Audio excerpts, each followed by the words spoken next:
On the edge of the Aegean Sea, there is a large island. It was named Crete and was home to one of the most incredible and developed civilizations of the Bronze Age. This civilization almost remained forgotten in history, and its discovery was the consequence of major efforts of Arthur Evans. Arthur John Evans was an English archaeologist. He inherited his father's fortune, who was also an archaeologist. He traveled to Greece to study the rubble of the city of Mycenae.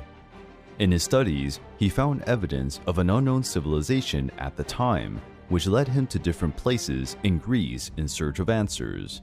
Finally, Arthur reached the island of Crete, where, guided by stories of the population, found the site of the legendary palace of Knossos, which belonged to King Minos of the legend of the Minotaur. The excavations of the site yielded discoveries that would make Arthur dedicate his entire life to his research. Arthur Evans called the people he discovered Minoans.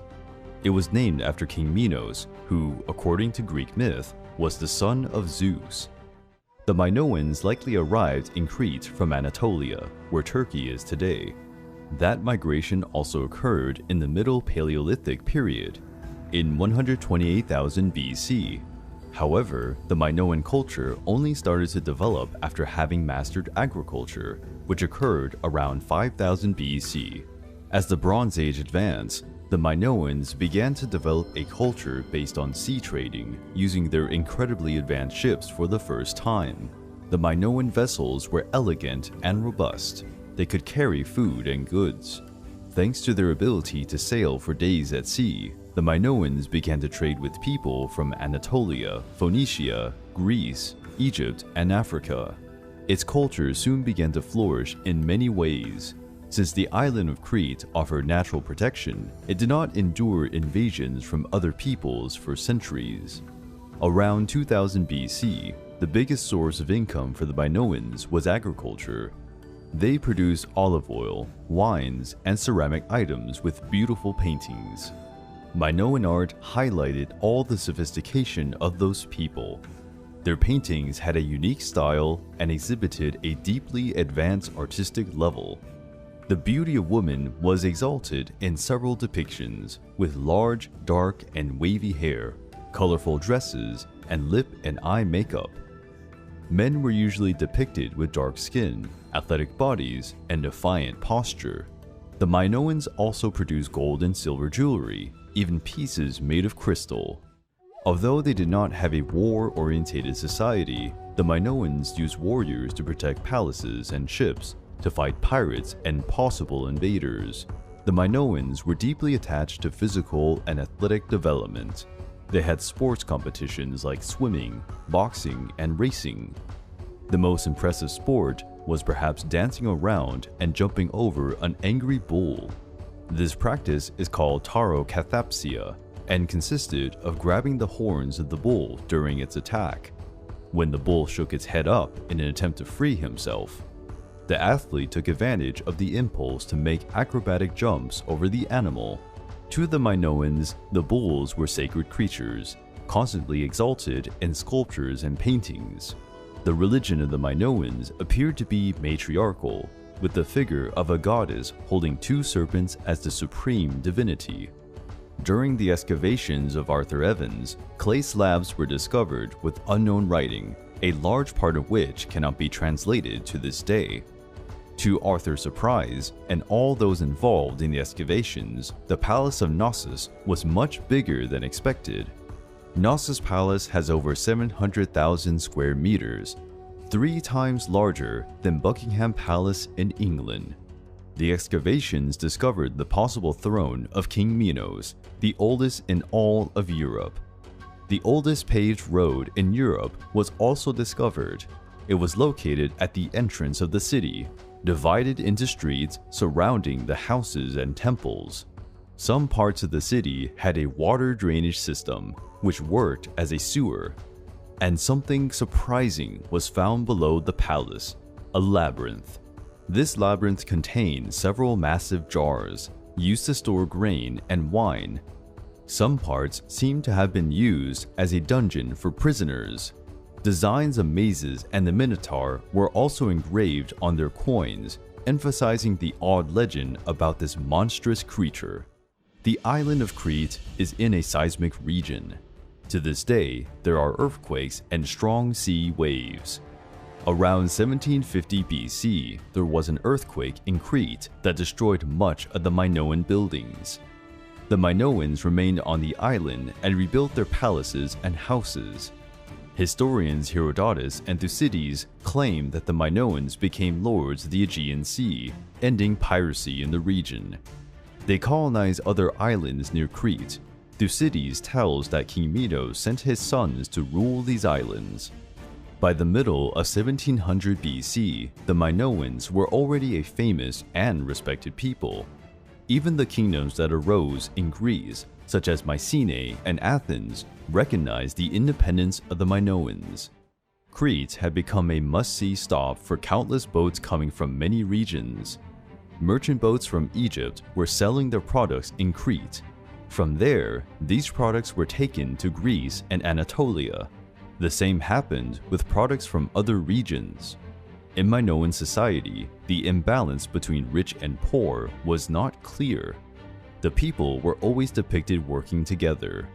Women were also portrayed as an important part of the kingdom and not just wives or daughters, as in other cultures of the same period. But what does the history of the Minoan civilization have to do with the legendary Atlantis?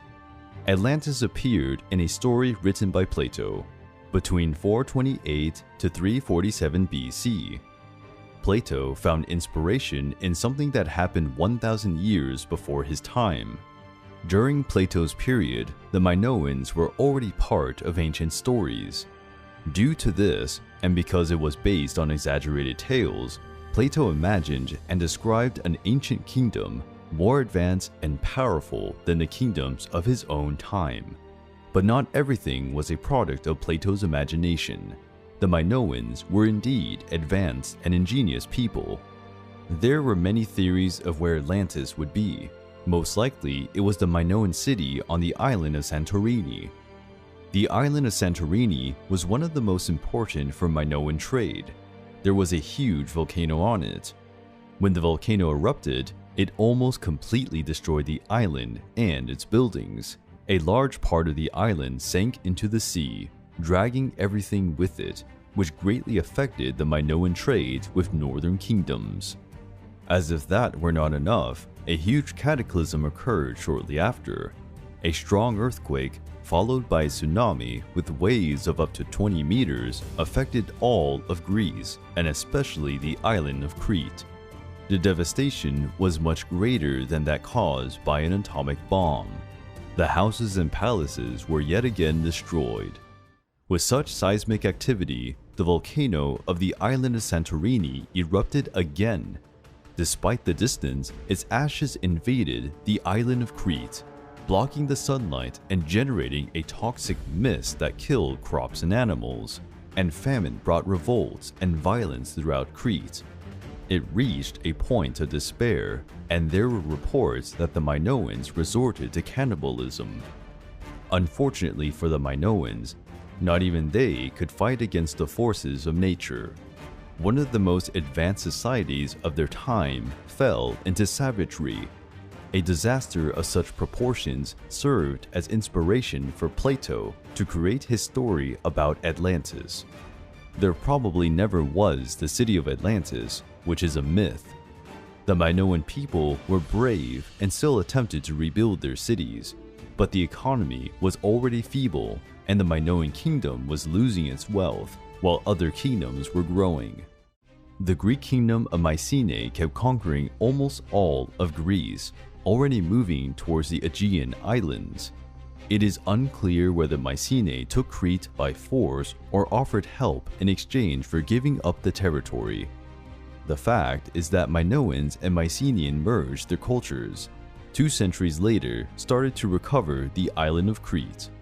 According to Homer, in his epic poem about the Trojan War, the Mycenaean ships commanded by King Agamemnon set sail for Troy from the island of Crete.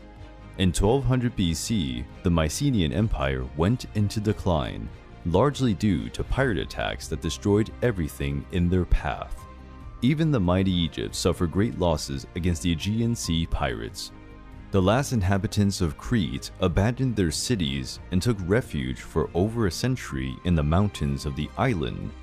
This allowed other peoples from Greece to occupy the ancient Minoan cities, no longer able to withstand invaders. One of the most splendid cultures of the ancient world came to an end.